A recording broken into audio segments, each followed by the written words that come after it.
our Google Hangout for today. I'm Tori. I'm a senior civil engineering major.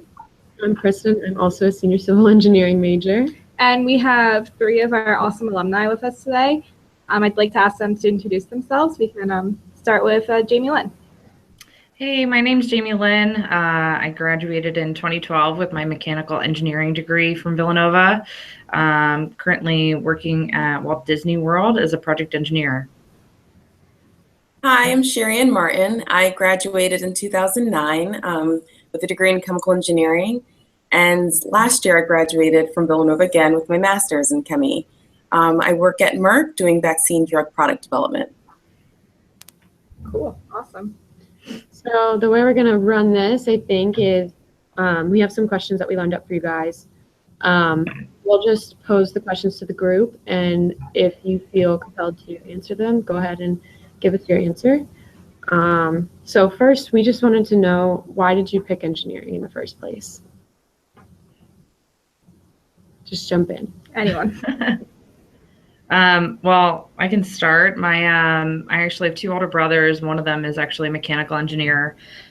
He got me pretty interested in mechanical engineering very young. He used to rebuild cars and such, and that's kind of what got me into the hands-on field of engineering.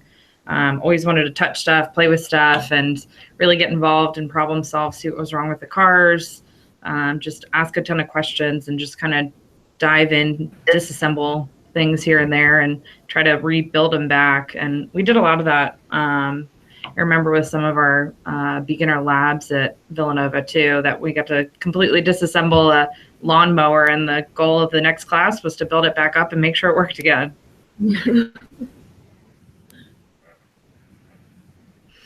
Sam, are you back? Yeah, I apologize. Sometimes our network will kick off unknown servers, so I apologize for that. That's okay. Do you just want to tell us who you are again? So my name is Sam Testa. I graduated in 2016 from Villanova with a mechanical engineering degree. I'm currently a design and development engineer at the NASA Kennedy Space Center in Cape Canaveral, Florida. Very cool. Perfect. Okay, so we were wondering if any of you could give any general advice about working in a historically predominantly male field. So for me, one of my mantras has always been to just hold my truth, know my truth. And I think that's really important, especially when we enter into a male-dominated field. I myself notice sometimes when women try to emulate or copy the behaviors of like their male counterparts. And to me, it comes across a little inauthentic, and I don't think it necessarily garners the respect that I think they're seeking by doing that. And I actually had a mentor, and that was one of the first things that he told me when I started working at Merck, is just reminded me that, you know, diversity is very important. Companies are looking for diversity because they recognize the value in it.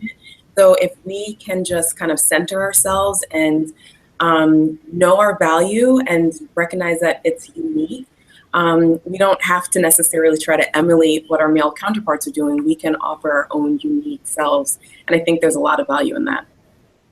Yeah, absolutely. I completely agree with that. So do I. That was really well said. If I could, I'd like to add on too. Please. I think that when you first start a job, it's really obvious that maybe you're a minority where you are. Maybe you're the only woman in the room or only one of a few. I think that as you keep going, you get a little bit more comfortable. And I would say that day to day, I don't even notice it anymore. And that's kind of a good thing to strive for, to kind of look for the merit in people past kind of everything else that could be on the table. I'll walk into meetings and I won't find myself looking to see if I'm the only woman or the youngest anymore.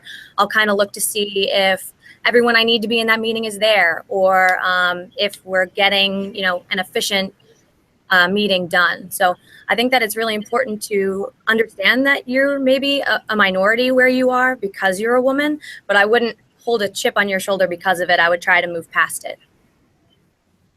It's a great point.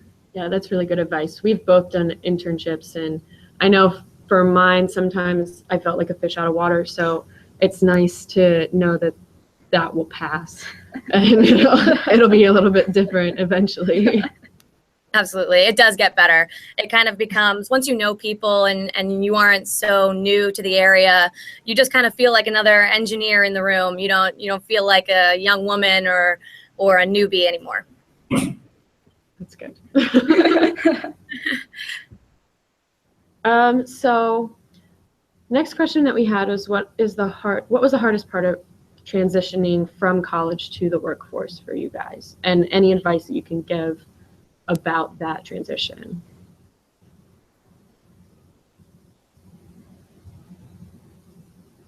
Oh, were you going to say something, Jamie? Go ahead. Okay. Well, so for me, I know that when I graduated, I had a lot of zeal and, all these big dreams to make a meaningful impact. And then, I brought that into the workforce. And when I got there, it was like there was a slew of all this like onboard training. And then I need to orient myself with where, my projects were. And, I'm a very independent person, but I still kind of expected some sort of like, onboarding or coaching from the group to kind of bring me up to speed, and that wasn't available. So it kind of left me feeling a little overwhelmed and like somewhat disappointed because I just wanted to kind of come out of the gates running. But if I could go back in time, and the advice that I would give you guys is just know that that is the reality, and to allow yourself to be patient. It's absolutely great to have a lot of enthusiasm, and no matter how long you're at a job, you still need to maintain that sense of enthusiasm and drive, but be patient with yourself, because before you know it, you will be fully trained and, fully helping out with the group. You just need to give yourself that time to bring yourself up to speed. And also don't be afraid to ask questions. I know sometimes it's like a little intimidating to ask questions because you don't know if it will make you come across like if you don't know things or whatever, but never feel shy to just ask the questions. And, I even noticed it with myself. I've been working here close to 8 years now. So there's certain things that I just take for granted. So when new people come, I don't even think to necessarily offer that piece of advice or, information. And it's just, that's another reminder to just ask, because your coworkers may not readily offer pieces of information, but that doesn't mean that they're doing it deliberately. I'd like to add to that too, if I could, kind of along the same lines. We kind of all expect, I think, when we graduate that we're going to be taught on their first day exactly what to do and exactly how to do it. And like you said, hit the ground running and just run straight out of the gate. But reality hit when we all graduated. I think that doesn't necessarily happen. But to add to that too, one of the biggest things that we try to remind our interns too when we have them here and any of our new hires, and I constantly try to remind myself, is you're not expected to know everything on day one. And the biggest example that I use for our work directly is not everyone knows how to install an attraction on day one. That is what you learn in time. You will learn what you need to know for the field that you're in over time. But that's where all the questions come in. You just need to ask as many questions as possible, and just be willing to learn, because your career is just a continuous growth of learning.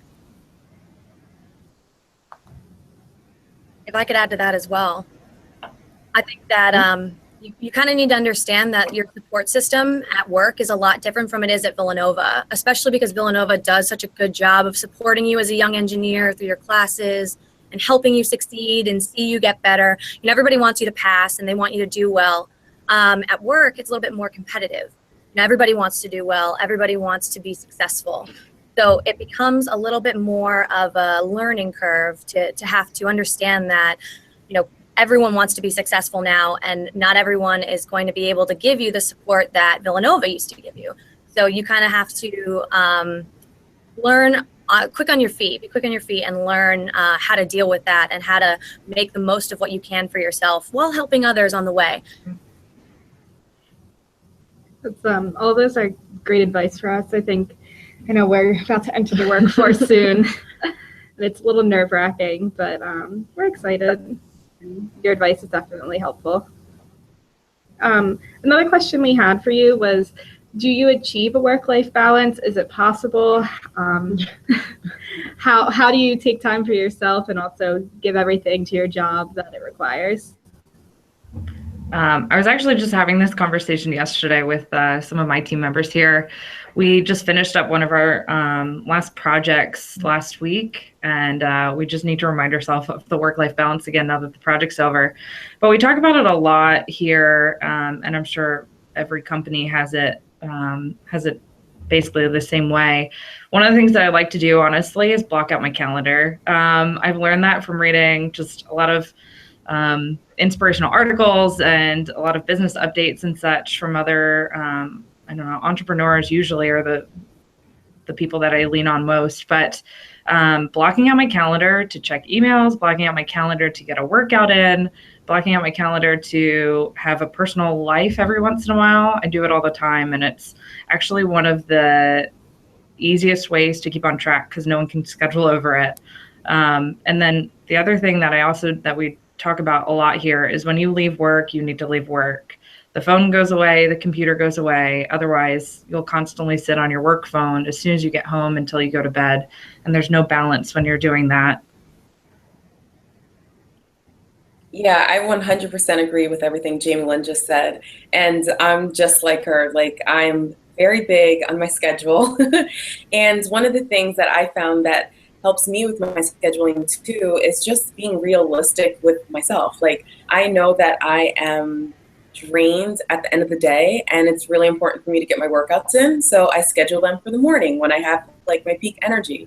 And at the end of each workday, that's when I do my like rudimentary type work tasks, like organizing my emails and things like that. So that way my more technical tasks, I'm doing them when I have like my peak mentally and physically. So just little things like that, just knowing yourself and accounting for that when you're building your schedule.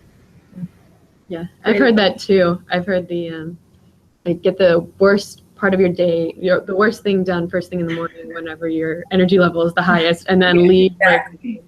Like, Definitely. Now, did you guys find, this isn't one of the questions that we had, but I just thought of it. Did you find it was harder to do that when you first entered the workforce? Like, you kind of do, as an entry level, you kind of do a little bit more of the grunt work. And I feel like sometimes you don't have the opportunity to block off your schedule like that. Did you guys experience that at all? Yeah. Sorry. No, go ahead. I would say no. I didn't have any trouble with that. I know that when you first get into the workforce, you have a ton of energy, so you want to be working a lot. It's very different from school where you're done with the class and you have homework to go home to. At the end of your 8-hour workday, 9, 10 hours, whatever you put in, you don't have to bring anything home. It's not required. So it's a lot easier to have that time to spend on yourself. It depends on what your management expects of you. If they expect a longer workday or close deadlines, you may not have as much time after work. But initially, I didn't have any issues scheduling my calendar and then coming home and relaxing for a while, because you don't have to come home to that homework like you do every day in school. Yeah. So my experience was a little different. When I first started, there's one, like, you're new to a place, so you want to make a good name for yourself, and so you're like hesitant to sometimes say no, or sometimes, block up your calendar. That was at least my personal experience. And thankfully, one of my friends that I made at the job, she kind of like reminded me that you really need to make that balance, and you want to do that really soon, because if you are constantly just coming in whenever asked, or working weekends, working super late, that just becomes the norm that people expect of you. And so it's not even appreciated anymore. It's just like, okay, yeah, that's how Sherry-Ann works. So you need to kind of establish what your boundaries are. And as long as you're very productive and effective, no one will ever push back. It's just on you to have that confidence from the gate to know that it's okay to say no, or to kind of set boundaries with your schedule. Completely agree. We actually, we do a lot of shift work here. I'm sure you ladies both do too. But so, especially when we first, or when we're first starting here, just getting used to working night shifts and evening shifts and weekend shifts and such. Some people just want to schedule day work when you're working a night shift, and yeah, you'll run into difficulties with that pretty quickly, but it forces you to really be like you were saying, it forces you to be very strict with your schedule. When you're at work, you're at work, and that's when the work will get done. But when you're home, you kind of put everything away, and that's how you need to focus that balance, and you really need to force that balance, because otherwise, yeah, like everyone was saying, people are going to expect that of you forever. So if you're working a night shift, you shouldn't be available on day shift.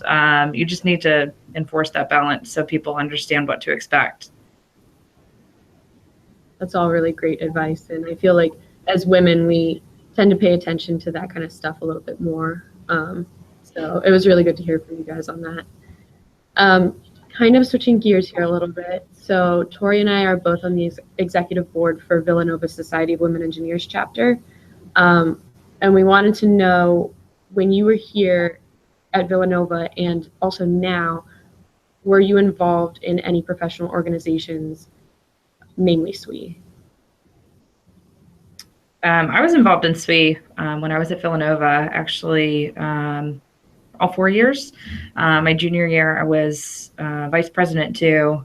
I'm still involved, kind of on the outskirts of SWE here down at Disney. We actually have a huge Central Florida hub for Society of Women Engineers. But one of actually the biggest groups that I've been involved with down here at Disney, we have a Disney Young Professional group. So there's definitely other professional groups, engineering based and non-engineering based, that they definitely have once you hit the workforce. I agree. I was involved in SWE while I was at Villanova, but I was more so in the background. I was also on the Formula SAE team for a couple years, so that took up a lot of my time. But I agree with Jamie Lynn that there are tons of professional engineering networking groups that you can be a part of. Here at NASA, we have a group called KNOW. It's the Kennedy Networking Opportunities for Women group. We also have Spaceport Innovators and Launching Leaders. There's a lot to be involved in, and I would encourage you guys as young engineers just getting into the workforce to really immerse yourselves in the opportunities that you have at your place of work, because it can really open you up to not only other women where you're at, but other young professionals or just other professionals on center. At your working place. You never know who you're going to meet at one of those meetings or one of those outreach events, and knowing just a broad amount of people on center at your place of work is a huge advantage later on. You never know when you're going to run into them. Absolutely. Yeah, I think professional organizations are great that everyone's involved in them, and they provide a great support network, especially to young professionals who aren't as established in their career. I just have a question for you guys. You all have really awesome jobs, really cool titles at really great companies. Is there anything that you've worked on or that you're really proud of your company, or anything you can share with us about what you do, or just like anything you've been really excited about working on? Sorry, could you repeat the question? I missed it. You dropped again. Hey, the question was, you guys all work at these really awesome companies. Is there anything that you can share with us that you're allowed to share that you worked on, or that your company has done that you're really proud of that you had a part in? Oh, that's a great question. Yeah, I can jump into that if you guys don't mind. Please. So I am a design and development engineer here at the Kennedy Space Center. On the design side, I work on the ground systems equipment, which is all the stuff that allows the rockets to launch. It's the launch pad, it's the mobile launcher. So I've worked on designs for that. I also work on flight hardware designs, so payloads that are going into space to the International Space Station. Advanced Plant Habitat is actually launching in a week. That's one of the greenhouse experiments we have going up. I helped out on that. And then I also work with Commercial Crew, which is our private industry partners with SpaceX and Boeing. I help them develop their spacesuits for when they take our astronauts to the International Space Station. Very cool. Does anybody else want to brag for a little bit? Yeah, sure. So in my role, I work with vaccines.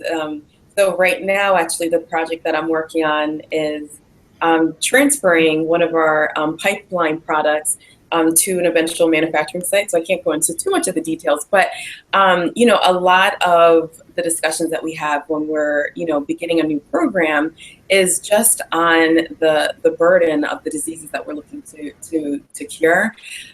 So, you know, both, you know, the death rates, the injury rates, the costs that, you know, that are involved.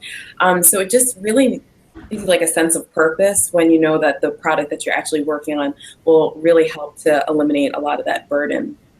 And some of the former products that I've worked on is Gardasil, which I think a lot of people are familiar with, as well as pretty much all of the vaccines that babies get. So measles, mumps, rubella, varicella, Rototec, those are all products that I've worked on from a product transfer and product development standpoint.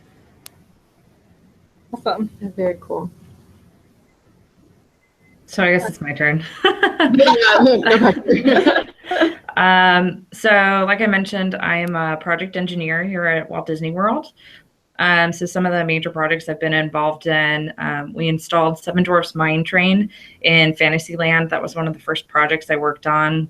In my role, it's pretty hands-on, so it's a lot of field work, a lot of construction work. So it's pretty incredible to, like everyone else was saying, you kind of really, well, you guys are all getting really involved in the projects. We get to put our hands on the steel, on the ride equipment and everything. So it's pretty fascinating. And my next project was Soarin' around the world at Epcot here. I was the ride mechanical engineer for that project. And we just opened last week, Misadventure Falls here at Typhoon Lagoon. So if you guys make it down to Disney, we have a brand new water slide. Definitely check it out. And yeah, the next project I'm actually headed towards is some of the new exciting expansion work we're doing at Disney's Hollywood Studios. So definitely need to get down to Disney. Yeah, I totally geeked out when I heard that because my whole family loves Disney, and we're actually going at the end of May. So keep me posted. I'm here. So one last question that we have for you guys. Just generally, what advice would you give your senior year self on your graduation day? Take a risk.